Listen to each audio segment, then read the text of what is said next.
right now. There we go. We are live. Let's do it, All dude. right. Welcome. Yeah, welcome everybody. Dude, you know what we should talk about today? What do you think?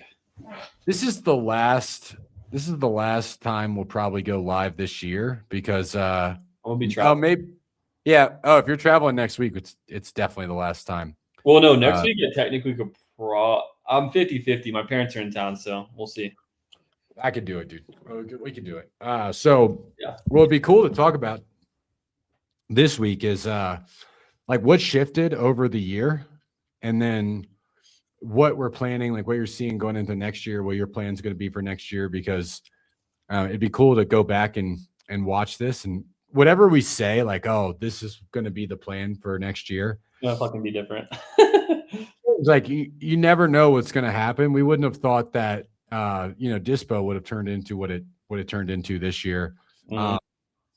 I mean, like if you would have remember at the end of 2022, if you would have made your planning of what you're going to do next year before taking into account the end of the year, you're like, damn, we have a completely different goal now. Yep.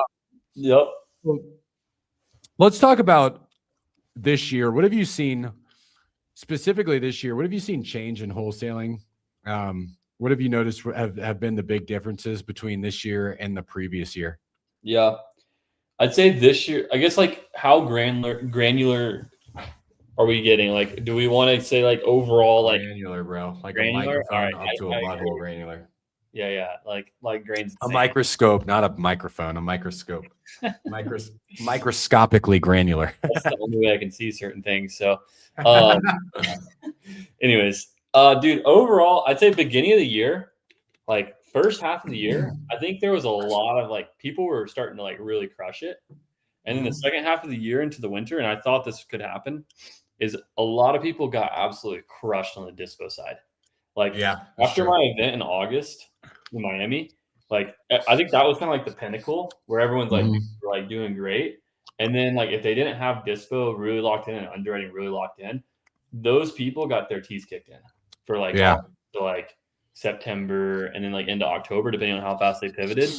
And I saw a ton of people fire their sales teams, like reset, rebuild, because they just got a little bit ahead of their skis. And we could talk about a million different factors. I actually just filmed a video on like onboarding new salespeople and like basically like how I'm doing it. And like, I think there's a lot of skill gap in certain areas like that prevent people from actually bringing new people on who don't fuck their business up, basically. Yeah. For lack of a better word.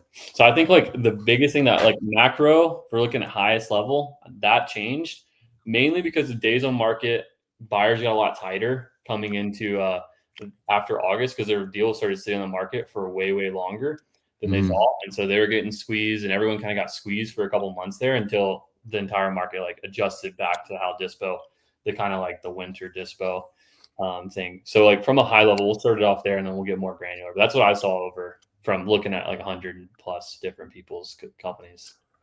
Yeah. I think that there was a steady decline in the number of people that will answer the phone this year. I think that was a big thing. Like the last, we've never really had problems with that. So remember like 2019 doing SMS campaigns and like 2020, like SMS campaigns would like rip, bro. Like reply rates, bro. Everybody would, it'd be like, oh, this person's texting me. It was like the newest thing. It was insane. And even cold calling back then, like I remember you used to be able to cold call and people would answer, you know what I mean? As long as you had like the right number, like you had a good list and good skip tracing. Totally. Like cold calling was easy. People would answer the phone. And then like over the last couple of years, it's gotten worse and worse and worse. And then this year, I feel like it's like, bro, getting people to answer the phone is extremely difficult now. Even if you've spoken to them prior, unless you get them to save your number in your phone. And even then they get bombarded by so many people. So, and I think these sellers kind of fall off the face of the earth anyways. A lot of times it's always kind of been a trend, but it's even more, I feel like now. Yeah. I think that's been the hardest part is dealing with, your cost per lead has been the same this year than it's been, any other year. It's not like your cost per lead has really gone down much, but getting people to answer the phone has gotten more difficult, whether it be text or email. Text or phone call. Yeah, I was just talking to one of my buddies who does a lot of PPC, and he said his ROI, they do about 350 or so deals. He was in Miami. I don't know if you saw him or not, Charles, but he was saying their PPC ROI last year was like a 4.7. I mean, I went through his numbers. That's what it was. It was about 4.7. And they spent around $1 million on it. And then this year, or not quite $1 million, I guess a little bit less. Then this year, it's like 3.1 or 3.2 for the year. Yeah. So it's a pretty big drawback. They're only in Florida, but they saw a pretty big drawback. He said like their cost like stayed about the same, but the quality went down a little bit for their leads. So like their conversions went down. So, and I think that's a little bit in the dispo side, but a lot of it's just like and again, everyone I've talked to over the last like specifically like 2 months, I've had so many people hit me up about PPC and how it's like the costs are getting crazy and the quality is like kind of dropping for them. But I think interesting. That's what again, this is what I'm hearing from people I'm talking to. I'm sure if you know what you're doing on PPC front, there's probably some different factors in that. Yeah, but they're getting like $400 lead. Like I just signed up these guys like in Seattle. We're gonna run their campaigns in Seattle. They're spending like what is it? Probably 50. I think it's 13 or 14K a month, and they're buying 2 to 4 houses a month to flip. And they're like, dude, our cost per lead is $400. Like we're getting just hosed.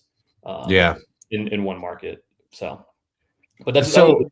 I know other people have different experience. Like I know, like for you, and I was looking at Devin and Jack's stuff, and they're doing pretty good with PPC. It looks like so far. We're starting. Yeah, I've always thought PPC is it's really hard to get low quality with PPC because it's people searching. So as long as you're bidding on the right keywords, like sell my house fast, sell my house for cash, like you're searching for the ways to sell your house. I always thought that was the best, but even then, man, like our PPC. So I actually, I do an end of year report. You know what you should do? You should do this for your group too.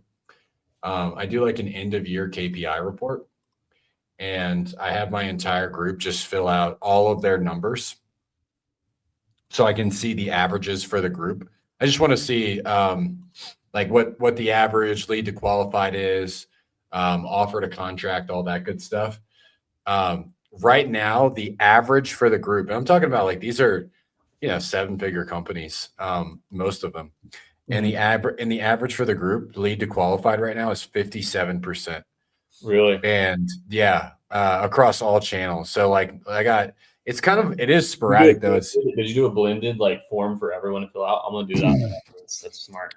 Yeah. It's just a Google Doc, a Google form that just says like, what is your lead to qualified? What is your qualified lead to appointment? What's your offer? Like all this.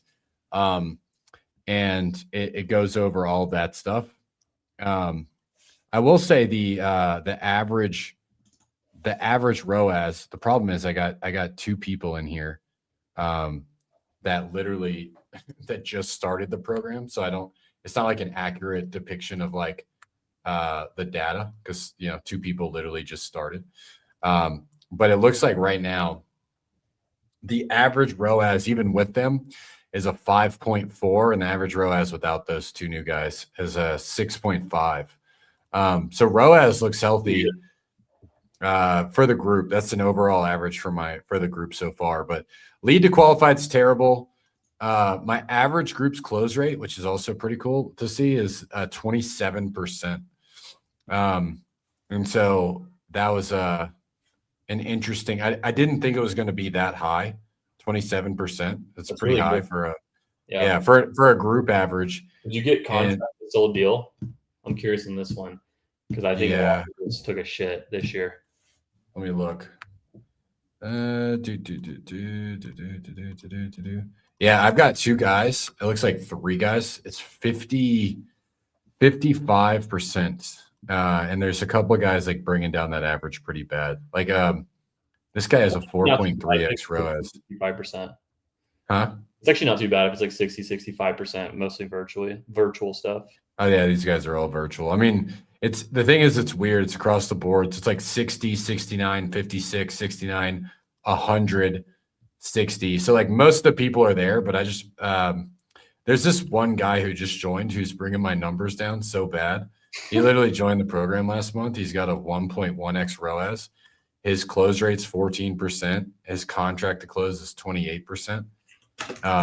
And like his ROAS is 1.1. So like it's only one channel. But they're like, everything is bad for this guy. 33%. So I have like a bunch of work to do with him. But like most of the people that have been in for a while, man, like if I just look at the guys that have been in for 4 to 5 months, they all look freaking really, really good. Their contract to close, I can tell you on average for them, their contract to close, because there's still some guys in the 50s, but yeah, 69%. For the guys that have been in for a little bit longer, 69% contract to close. That's good. The new guys are sucking, bringing the average down to 55. But yeah, do that, bro. It's really helpful to see, because then I get to rewrite. I have a document. I have an SOP. I call it my law of constraints doc. And what it is, I'll give you like a snapshot of it. I'm obviously not going to share it for free on fucking YouTube. But like it's every single metric, like what the gold standard is, and then what you need to do to be able to fix it. So you can see like, you know, all the different things that we have in here: lead to net to appointment. So like, you know, check speed to lead, check the automations, check your call cadence. And what I like to do is at the end, like this year's metrics came from last year. And then obviously this year's metrics going to go into next year. So I'm going to have to like literally adjust. Okay, what's the average? What's the average, like the benchmark average for lead to qualified, and the big benchmark average for contract to close? Because both of those have gone down annually, year over year for everybody. Like it seems like everybody across the board. I mean, there are obviously some outliers that like their lead to qualified has gone up because they've switched marketing channels, but people doing like the same exact marketing channel this year versus last year, I haven't seen anybody that their lead to qualified is increasing. Everybody's getting worse. Yeah. And I think some of that's, what do you think is like the biggest thing for that you've seen? Like why do you feel like that is the case? Do you think it's like the answer rate? Do you think it's just like leads are becoming less qualified in general because of like becoming mainstream to like get cash offers? What do you think?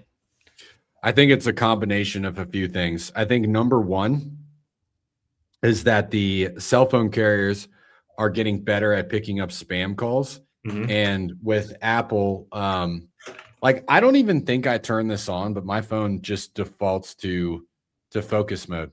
Like it just defaults to no rings. Yeah, I don't remember ever turning this thing on. It just is on. Maybe I did. Maybe I was like, I don't know, half asleep when I did it, but I don't remember doing that. And so like that's a big part. I think a lot of people are using like focus modes and modes that turn their phone off from ringing. I think that's probably the number one, combined with the carriers also flagging more numbers as spam. Yep. Is number two. I also think like every single person, bro, that I send like a free league magnet to, it like 50% of them like opt out like right away. It's like stop. Getting tired of that. I'm like, what? They're getting tired of like getting bombarded. I think the third thing is the way, like especially if you're running internet ads, the way that they're starting to market now is if you go click on an ad, the next 5 ads you will see are competitors, right? And so, for example, if I want to go buy some Nike shoes and I click on a Nike shoe ad, I'm going to see 5 other companies that are selling Nike shoes right after that ad.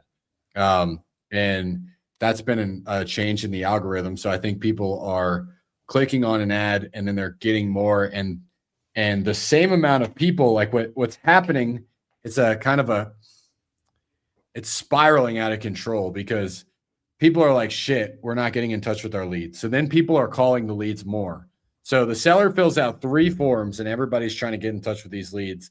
everybody knows now they have to triple dial their leads, like, or they shouldn't be, but like that's what they think they should do, right? Is triple dial their leads 3 times a day.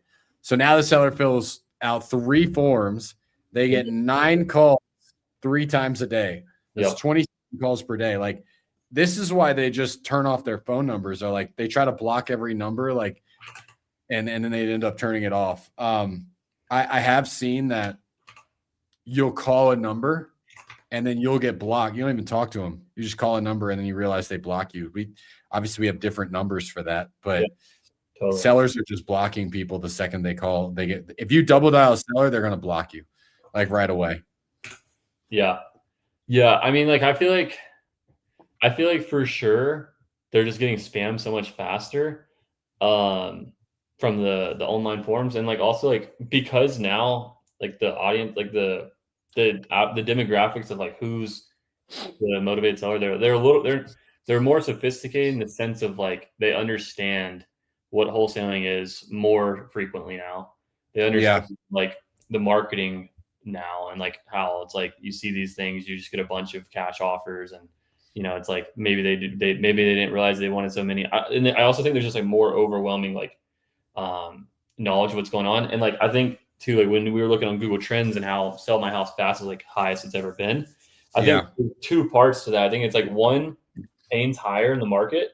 Like I don't know if you just saw, there was a post that someone I saw made that it's pretty popular in the space. I don't remember his name.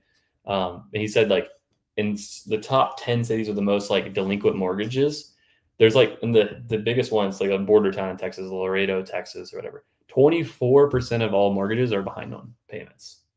Wow. Which is crazy. 24%.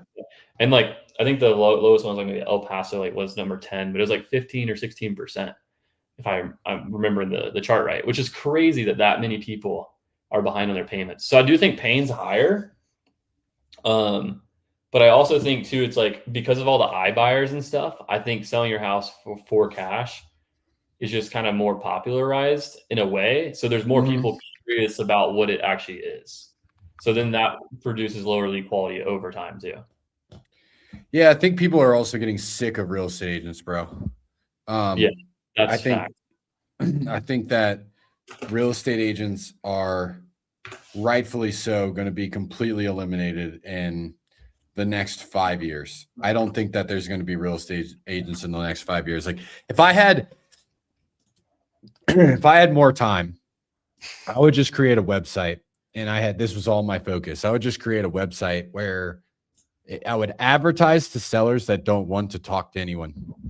Just say, hey, if you don't want to answer a sales call, you don't want to be sold by real estate agents, you don't want to be sold by salespeople, or I would just create that. Dude, the Carfax, bro. Like Carfax for exactly. Fill out this form, and then people, without talking to anybody, like you're just advertising to introverts, right? Without talking to anybody, you get to pick your offers, you get to evaluate them. Now there's AI, so you would run the agreement through AI to simplify it for you, right? There'd be like an AI explainer, you know what I mean, where you could just ask questions, which is so simple. I mean, I've had legal documents sent to me this year that have been pretty important, and I've sent them to an attorney and an AI, and the AI gave me a much better, more in-depth response that was easier to understand. So, that I believe that people are getting really sick of real estate agents too. And so there's a lot more people that are coming our way to sell their house this way as well. Yeah. Which creates like a lot more people who come in as leads that just like want market value, don't want to pay commissions, and then they can sell it for the most, which is like, it's just a disqualification. But I think that's just also part of it. We try to close those. We still try to close them.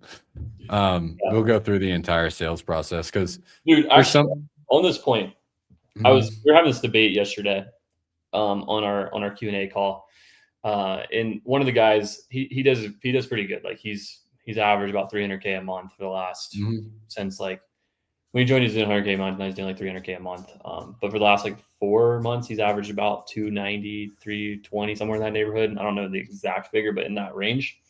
And he was like, dude, the only way my sales team works is like we take all the he calls a lead like a hot lead, a neutral lead, and like a rejected or dead. So it's an interesting way he looks at it. That's how he looked at it. But he said that if it's a hot lead, he literally is like, if I'm on the phone with a hot lead, I'm canceling my entire rest of the day and only staying on the phone with that person.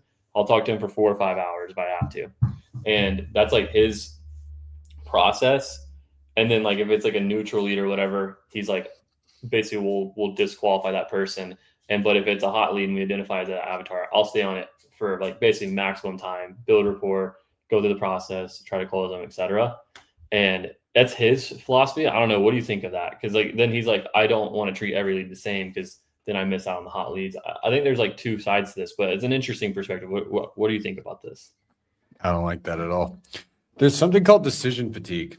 Mm-hmm. And so you can only make a certain amount of decisions throughout the day before you literally get tired, right? And that happens with prospects as well. Like sellers, candidates, prospects. When you're talking to somebody for more than an hour, the longer the call goes after that, the less likely you are to close them, not the more likely.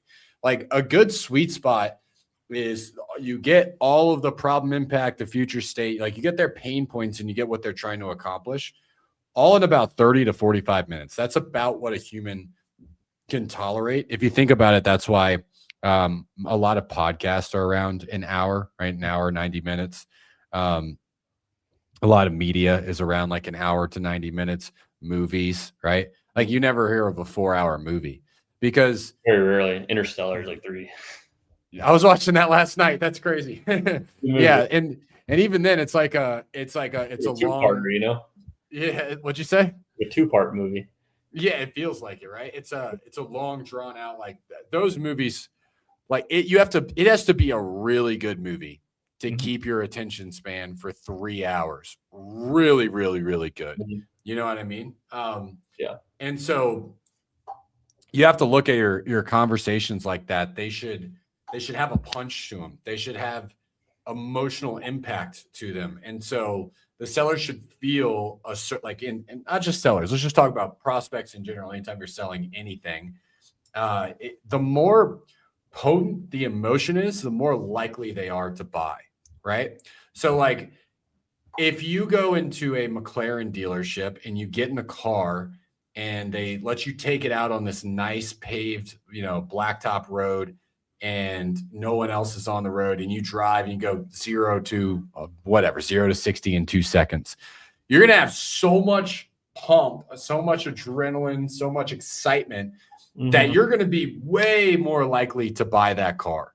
Oh, yeah. Whereas if you took the car for a 4-hour, road trip, you're just going to be like, you're all the emotion kind of goes away. Does that make sense? Yeah. Not here. And so you don't need that much time. I think there's two things. One, good. You don't need that much time to close a deal. Like you don't need 4 hours. I think that you should be able to get to your offer by the 45-minute to hour 15 mark. And then if you need to objection handle, sometimes objection handling can go for another hour. After that hour-long mark, you've kind of already lost the deal. I mean, there's like some circumstances where, you're just trying to figure out some logistics and get it signed. But realistically, after that, you're 2.5 hours into a sales call. There's so much fatigue. Most of the time, the sellers are just tired or your prospect's tired. Maybe you get them because they're so exhausted that they're just like, whatever, and give up, but they're going to wake up the next day and they're going to cancel. And so I don't agree with that. I know you had a question on that, but yeah, no, I think that when I falsely represented a little bit of what it was, in a slightly exaggerative way, but I do like it's interesting. I wish he was the one saying it because I'm just repeating. But he was like, for example, he hopped on the call. He's like, I just got off an hour and a half call with the seller, or maybe it was like an hour and 45 minutes. It's like a long call. Mm-hmm. He's like, I didn't give her an offer. We didn't talk about big numbers. We just like talked. He's like, I just became her best friend. And he's like, then we're gonna go out and see the property. We're gonna offer whatever. And that was like how he was just talking about. So I just thought it was very interesting that he didn't even get into like the offer, the numbers. He got into like how much he wanted, and like all that kind of stuff. And then just like is going to the property and it's like going to make her an offer and do that kind of thing. It's just an interesting way. It was very different. I could see like, I'm like, I don't know. I mean, obviously he does well. I mean, he's got a good, like his numbers are good. So it works for him. But I do agree in general, like if you're on the phone with someone for 2 hours, they're just not, they're pretty tapped, you know, like you're definitely not.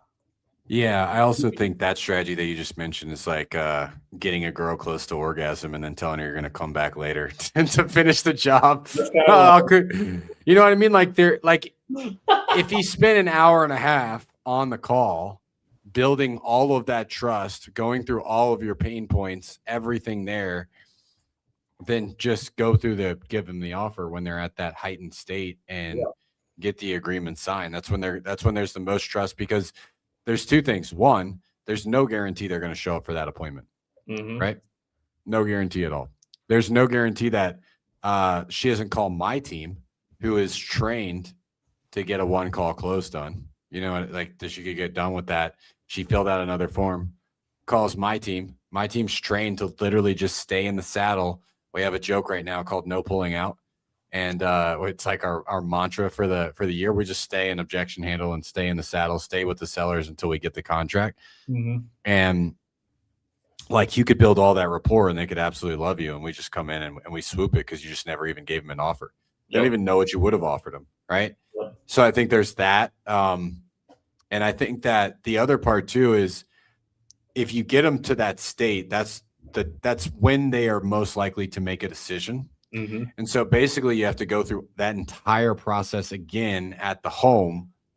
And so I don't see the point of an hour and a half call. I could see taking a 15-minute call to book the appointment, and then I could see answering the phone, finding out they're hot, like it's a hot lead, and then driving directly to that appointment. Absolutely. To get it locked up. That makes sense. I don't see any point to take an hour and a half call and then go to the house the next day. That doesn't make any sense to me at all. No, I also am like of the school of thoughts, like when you have them in that, because you know how it is, like on a call, you have momentum, right? It's like emotional, like you feel like the momentum of the call moving in the way that you want it to. Yeah. When you have that momentum, you have to capitalize on it. And when that momentum dies is when like usually the call dies. Yeah. The person's gone. And if you carry that, like there's a balance between like carrying that momentum and getting it, pushing it. Like, I don't know, what's your perspective on this too? Because I feel like sometimes there's the momentum, and like if you push too hard in the objection handling phase, if you get stuck, and I'm sure this is like where again the continued training with the team goes, then you're basically toast. You're never gonna get it. But if you keep the momentum, then you can, and you get over the objections, and you can close it. Or if you set up a follow up for the next day or a TO or whatever, then they're much more likely to show up. But if you kind of kill the objection, like the moment, I feel like if you kill the momentum at the end of the call when you're objection handling, whether you don't lock it up or do, then if that momentum is gone, it's basically not. Yeah. But if you keep it there into the next call that's like quick on the turnaround, vision, then like your likelihood of that closing is way higher. So it's like I do agree with what you're saying. It's like I thought the same thing. That was my opinion. Like I kind of oppose like, I don't know, dude, I feel like you should have locked. People do not want to talk to people that are not on their side and that don't genuinely want to help them. And so, for example, one of my students earlier today brought me a call, and he was talking to sellers really, really like very sophisticated. Hey, I need to talk to an agent. I need to run my comps. I'm going to make a logical decision based on, how much I think the property's worth after I get my comps. And she's saying all this stuff, right? Yeah.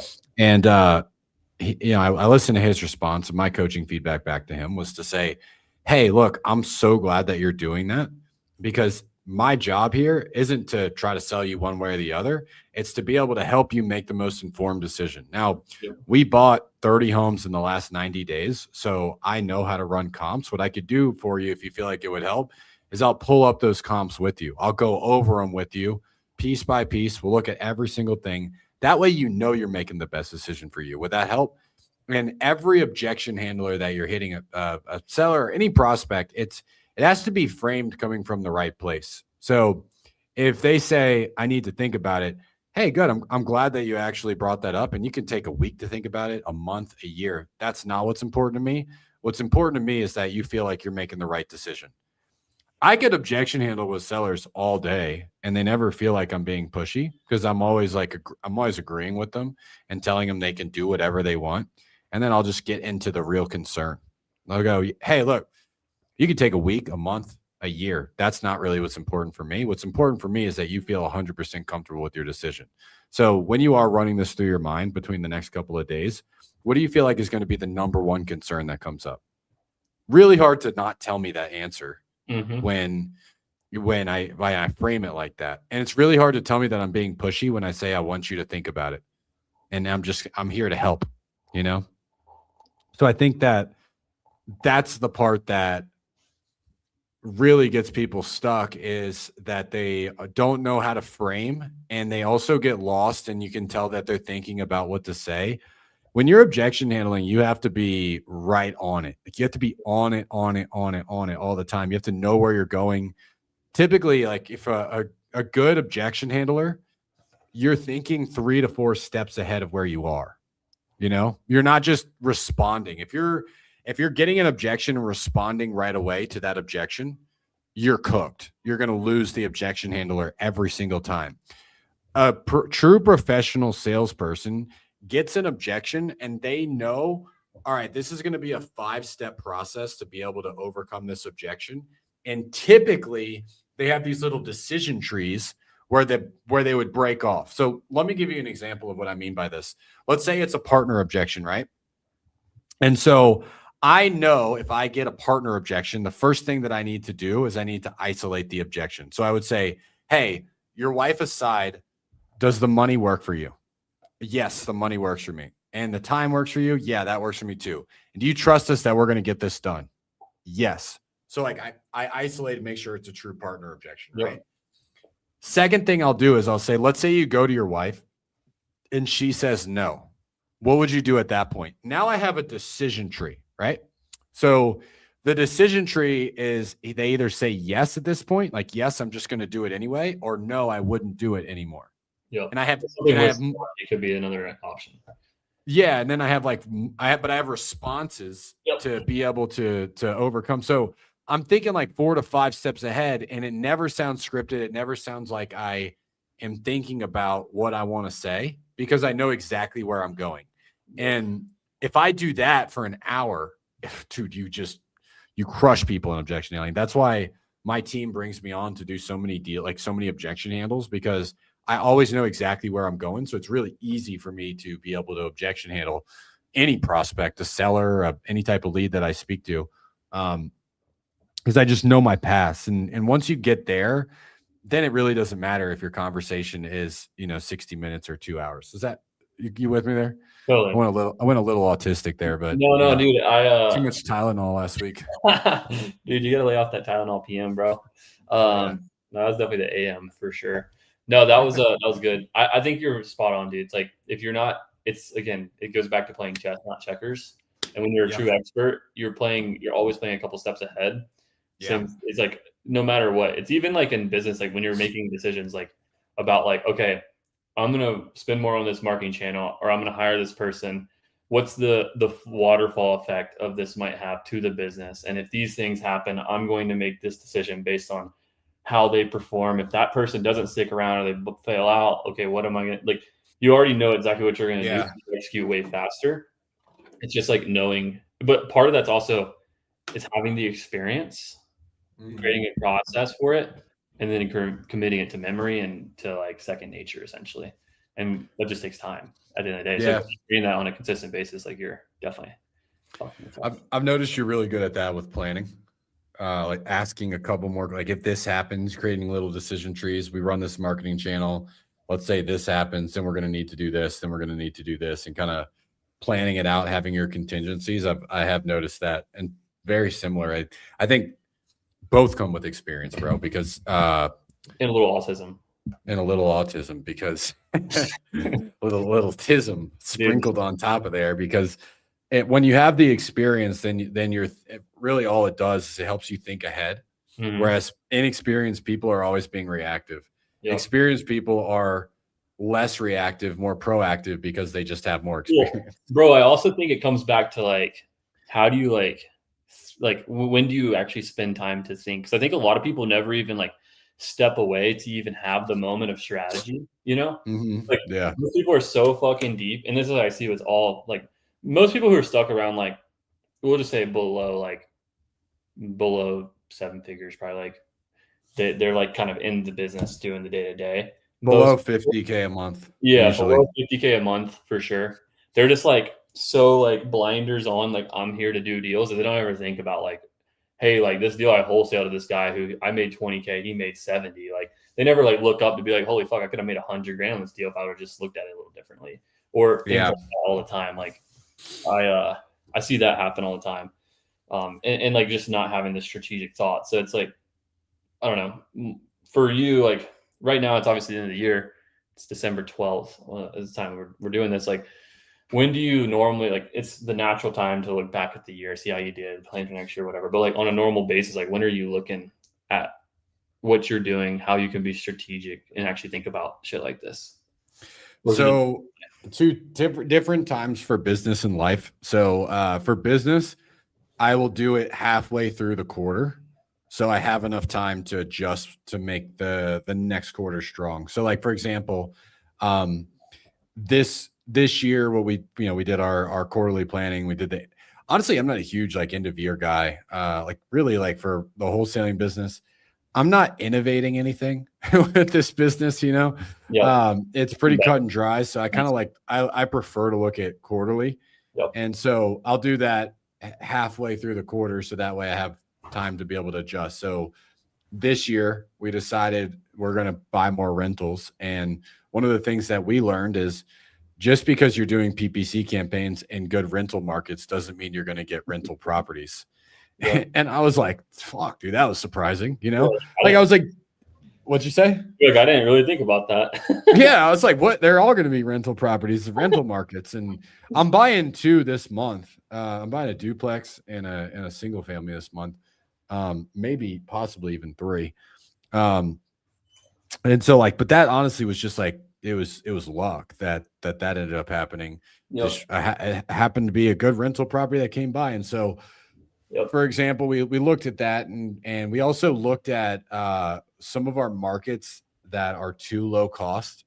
They have some deals that are under 100 grand ARV, and doesn't matter how good you are, you can't even really sell those deals. You know what I mean? And so, dude, look who came to see me. What's up, dude? You're live on YouTube. Yo, I didn't know we were getting today. You got to go, right? Yeah, that's hilarious, bro. That's funny. And so, Daddy John. Yeah, for real, bro. His Tia is watching him right now. So what we decided is we're going to do direct mail, but we decided we're going to do direct mail, around like November 15th. November 15th, because that's how long. Because then I got to go find a direct mail provider, find a data provider. Yeah, and luckily we have everything completely dialed now, so the mailer is going to drop January 3rd or so. And so I know going into this next year that we're going to do that. And then for my personal life, I realized something about me personally, and it's not something that would be good advice for most people. It's just me personally.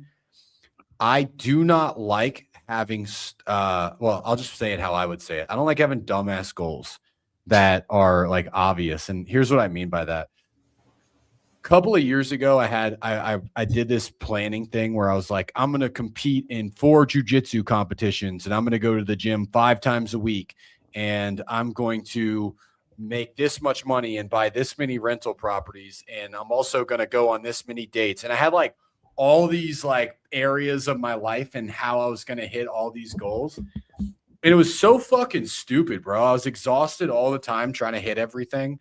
I wasn't really focused on anything. I definitely I wasn't super happy that year that I did that. I was tired. I was fucking exhausted because I was trying to do all these different things. So I'd like go on a date on like a Thursday night until 1 in the morning. And then I would go to jujitsu at 4 in the morning or 5 in the morning the next day. I'd have to get up for jujitsu. And then I would work and I'd be like exhausted at work. So I really wasn't putting anything in. And there was all these little things that I felt like I had to do to like optimize my life, You're like a bio, bro. It kind of, it did feel like that, dude. And so this year and actually this year specifically, I was like, fuck that. I'm not setting any goals. Dude, I'm just gonna same shit last year, bro. Because like 2023, I set all those goals. I'm like, fuck this. Yeah, and so I when I say I'm not setting any goals, obviously I did quarterly planning for my business. You know, I did the basics. What'd you say? Not a full degenerate.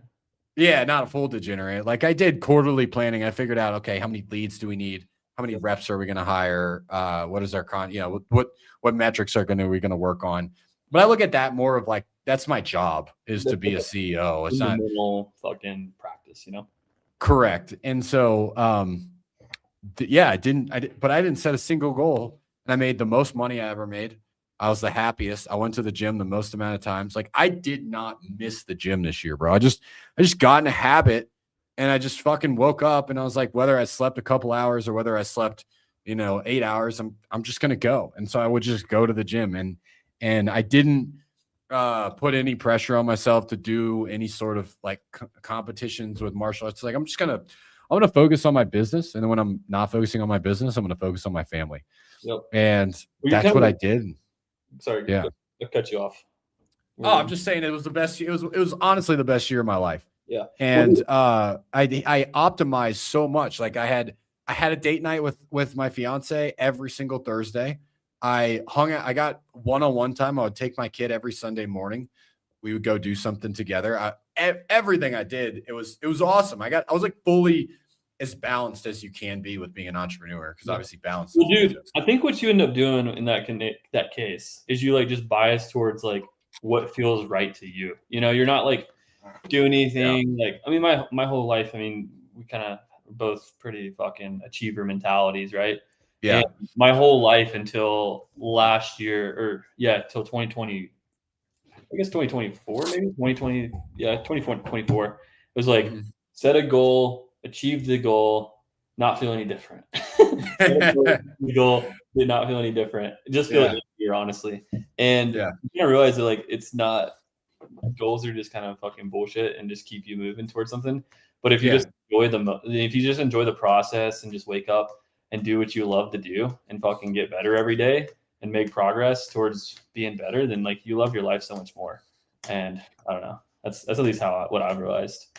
And I think you make more money too, because one of the things that I wanted to do this year, and it wasn't like, oh, it's this fucking goal to do this. I just go, man, when am I the happiest and when do I make the most money? And for me, that's driving sales. Like it's just my personality. I love driving sales. So I just took everything off my calendar. I started hiring for basically everything that wasn't me driving sales. So I'm either helping my acquisitions team lock up deals. I'm coaching them on how to lock up deals. I'm doing calls with them. I've got the coaching business as well, and I have a sales team for that as well. And if they need help, I'll hop on a call with them. I do sales training with them. So I have like 2 hours of sales training a day with different sales teams now. And then everything in between, unless I'm coaching, is just me generating sales, and everything else I've outsourced, and I have more energy throughout the day. Yep. I feel better. We could talk about this all day, because I did a lot of other things. Like I did some like personal things to help me with energy levels and things like that. So no. That's something I'm looking, I might do next year. I had a deviated septum. I couldn't breathe through my nose. Talked about this. Yeah. So I got surgery to fix it so I can breathe better. Dude, did that help? Because I fucking can't breathe out of my nose for shit anymore. And it fucks me up when I run. Like it really does. It makes dude, I was the same way, dude. Like in doing anything, I couldn't fucking breathe. I'll tell you in 2 weeks, because I'm still in the inflamed stage. But the second they took the splints out, so my nose didn't swell up yet. They have like these splints in. I took a breath of air, and I've never breathed like that in my life. For like 4 hours, I could feel what it feels like when it's not swollen. And I was like, holy shit, dude. It feels like you're breathing through your mouth, but through your nose. And I never imagined that, because I always feel like I'm breathing through cotton. Yeah, mine always feels like it's kind of like clumped in a little bit, like goes in, and like, you ever had like bronchitis and like your throat kind of closes up? That's what it feels like in my nose. At least. Yeah, you probably have So I had a deviated septum and these things called turbinates. They're big. They're too big, Yeah. and very common in people that do jujitsu and wrestling. So like, I got fucked up in the nose. yeah, because you use your fucking face to wrestle. Our coach was like, first line of defense, face. Second line, hands. Third line, shoulders. And you're like, all right, dude. I guess when I wrestled someone good, I always was fucking bleeding on my face somewhere. In college, every tournament, I'd be bleeding, black eyes, fucking everything. Yeah, same thing with me in jujitsu, dude. I used to use my head a lot. Like I had this fucking thick ass. I still have a pretty thick neck. Yeah, and I do that because I use my head to pin people's arms to their head, and like I'll put my head around their armpit and freaking, you know what I mean? So it's like literally in wrestling, someone's just pulling on your head as hard as they can down, and you have to hold it up. Like, yeah, exactly. It's like the whole time, like, what the fuck? And so, yeah, I would get it checked. So like that, I got blood work done at the end of the year. I found out I have like an autoimmune, it's like light autoimmune disease. And so I changed my diet. I changed a couple of things with my diet and when I take caffeine, my sleep schedule and things like that. And that made a huge improvement. So instead of drinking caffeine right in the morning, I've delayed it 90 minutes. And watch my cortisol levels in the morning. Like my energy throughout the day shot up. I just quit nicotine and we'll see how long that lasts because I'm only 2 weeks in. So I'm pounding gum right now. So anything I can do, and I'm doing that for the autoimmune, it fucks with my cortisol level. So like things like that, I look at those as the highest return on, like the highest return you can do is something that gives you more energy throughout the day. And sometimes that's taking stuff off your calendar. So we kind of went on a tangent, but I do that at the end of basically I did that last week. Yeah. For me on the health side, that's probably like the side that what I'm realizing as I'm getting older. Now I'm fucking 26. Like I'm fucking old man. Dude, I know. But dude, I like wake up, my back fucking hurts. I'm gonna get a new mattress. And dude, like my ankle, like anytime I go and do something really hard, like I played pickleball last night, bro. Like we're playing hardcore singles. I'm like, dude, my ankle hurts. Went skiing, was dropping cliffs, and I'm like, dude, my fucking Achilles hurts. Like just all this all this stuff like starts to really add into how you feel. And I'm like, I'm gonna go get a spot, like a regenerative, like what is it, recovery spa, like membership or some shit, like right across the street from my house. Jazz. And stretching, dude, I've been stretching every morning. That's been a game changer. I don't know if you do that or not, but do like some light yoga. I've heard so many people tell me that makes you feel a million times better. Bro, I do get a massage every week. Really? Is that good? You like that? Yeah, it makes me it makes me a lot more like I get my mental clarity back. If I start to get mental fatigue, you work like 12 hours a day for 5-6 days in a row, and then you're like completely burnt. Yeah. Something about getting some blood flow to your head again because you sit the entire time. I don't know. Your head helps. So that's What else are you like? What's the plan going into next year? Do you do that kind of planning, or do you? I don't do it hardcore because it hasn't really been a bottleneck of mine. Like I'm blessed to still be pretty young, so but I definitely like realized like stretching is like a big one that I've made a decision like last month, like at the end of like 2 weeks ago. I was like, I'm gonna stretch every morning, and just do it for 10-15 minutes. And then I just make sure that I get my strength training in at least a few times a week. Like I'm not trying to bodybuild or anything, but at least like I rock climb 4 times a week. And then I run 3 or 4 times a week. So I'm doing cardio, but that's always been really easy for me. For me, more so like last year was more about like relationships. Like I'm about to like go through this like next week with my entire team's coming to Denver, and we're gonna get a house, whatever. And so we'll do all the planning next week. But for last year, it was all about like relationships for me. So like friends, girlfriend, that kind of stuff, and like building that side of my life out because it's like one I neglected for so long. Yeah. And just having a good group of people who I can hang out with and do the things I want whenever I want. And so that was like really what I focused on. And then I think next year, for me, the big thing that I kind of want to optimize for that I've been like neglecting most of my life on is like wealth building and tax. So this year I started doing a lot more of that because was like talking to people. I'm like, oh, I'm a fucking dumbass. Yeah. Paying Yeah. taxes. Didn't realize how much of a dumbass I was, and just like really focus on that next year, like all year. Like everything extra that I pretty much make, because I don't really like. I'm kind of lucky, and I'm sure you're in the same boat. So I don't really need to make any more like money. Yeah. I'm good on that. So everything extra I'm making, I'm just going to invest it all. So that's going to be kind of my big plan. I just got to sit down and like decide my like investing thesis and like how I want to put money in places and like what do I want to do, and basically like make sure I'm not paying that much taxes. So that's really my goal for next year. Do you know who Tom Cruise is? The You guy? Section 8 guy? Yeah. Yeah, like you look at somebody like that dude, I don't know how much is actually net income, but he does post how many rentals he has, and he does post like his incoming wire receipts. That's crazy. Like he does not look that old, maybe 35 to 40. Yeah. I'd be surprised if he's over 40 years old, but like to be able to have $1 million in rental income, I mean, typically you have to invest a lot. Like what? Like 20 million? I would say somewhere around there, like the 15 million mark to have what he has. Cap is pretty good. Wait. No, $1 million. No, he has $1 million a month, bro. Oh, $1 million a month. So no, $1 million a month. So he has $1 million a month at an 8%. He'd have to. So it's divided by 0.08. Is that 150 million? Is that right? At an 8 cap? Divided by. I believe so. But he's probably buying them in like more like a 12 to 15 because even then, bro, it's still a ridiculous amount of fucking money. But and he did it compounding. So, and I know that he has I'm sure he has a pretty low tax bill with all the 15% is 80 million. So that's once you get to, and I don't even need $1 million a month net.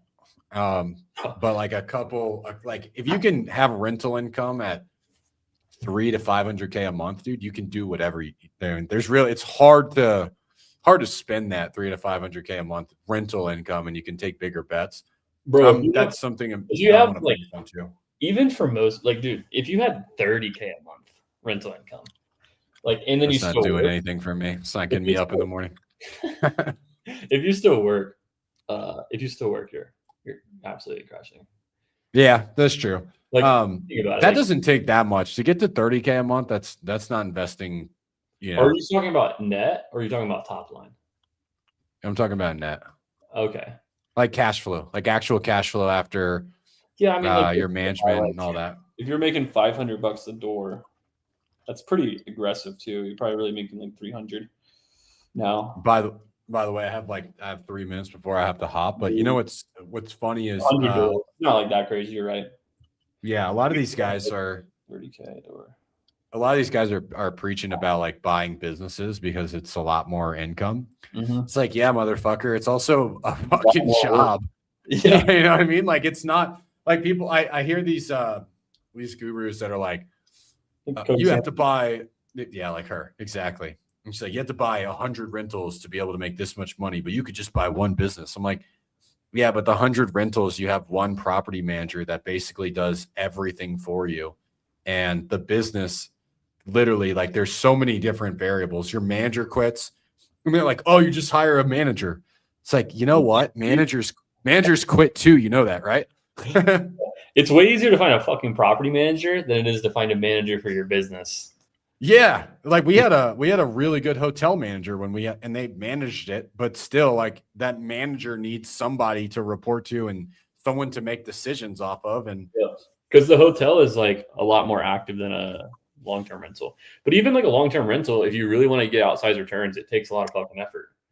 Yeah. Which is for me, like I'm like definitely not a single family rental guy. I'm definitely not going to be buying single family rentals.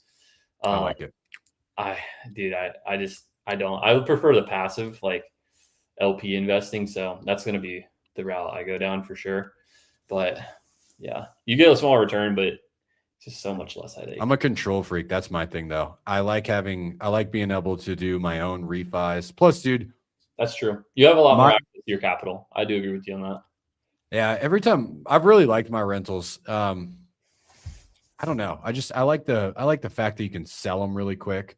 You can refinance them whenever you want. Rates might go down eventually, and you can get better cash flow right away and still pull cash out. Yep. So, well, we talked about a whole lot of everything today. Sure did. LP we'll see.